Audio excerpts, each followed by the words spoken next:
¿Sabías que si aprietas arriba, aprietas abajo y viceversa? Existe una conexión entre la ATM y el piso pélvico dado por la conexión de los 5 hemidiafragmas.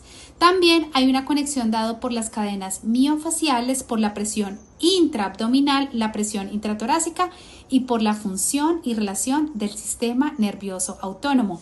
Cuando apretamos la articulación sacroiliaca y toda la musculatura del piso pélvico, se aprietan los músculos de la mandíbula, la musculatura posterior del cuello, la cabeza cambia su posición adelantada, lo que hace que haya más estrechez de la vía aérea superior, se exacerbe muchísimo más la respiración bucal y se inactive mucho más la respiración nasal, desencadenando muchísimo más la respuesta del bruxismo.